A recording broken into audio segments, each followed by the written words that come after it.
Oke, kali ini kita akan bicara tentang kegagalan. Kegagalan itu kan artinya kalau misalnya kita punya goals, kita punya target, tapi kita nggak bisa capai goals itu atau kita fail. Kegagalan tuh tergantung sebenarnya sama diri kita sendiri. Soalnya kita pasti punya representasi sendiri terkait apapun. Misal nih, kita gagal masuk PTN, gagal masuk perusahaan ini, atau gagal dalam percintaan. Itu sebenarnya tergantung sama mindset kita sendiri loh.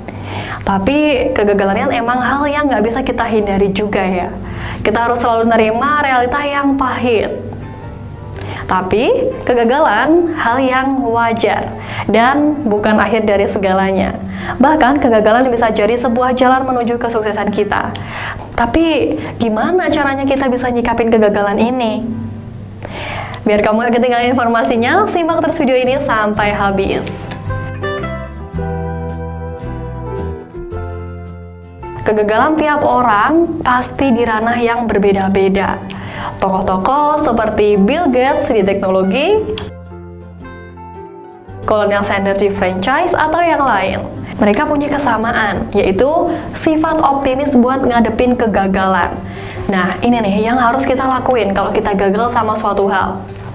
Optimis. Gimana caranya kita bisa nanamin sikap optimis ini?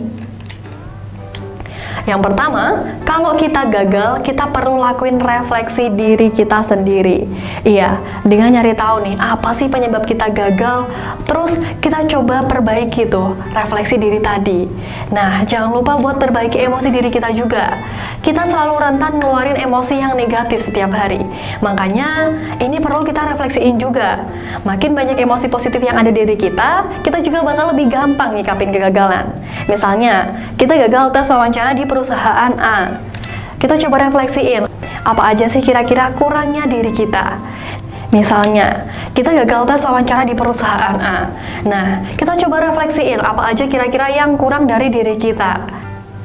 Misal nih, kita tadi jawabnya masih kurang bisa meyakinkan HRD, atau kita yang terlalu gugup sampai bingung mau jawab pertanyaan yang di luar kendali kita.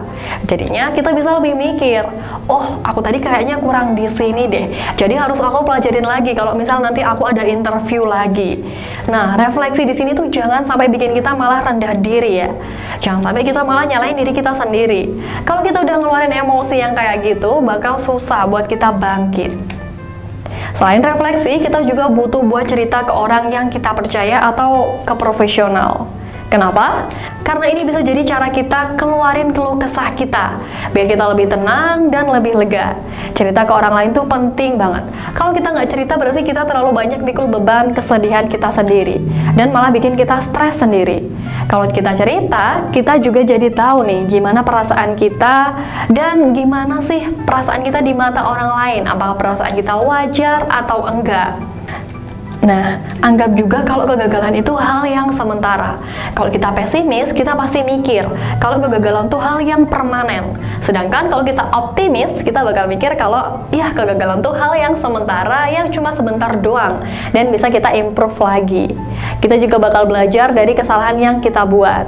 Iya, kita pasti sedih, kita pasti kecewa, kita pasti ngerasa worse.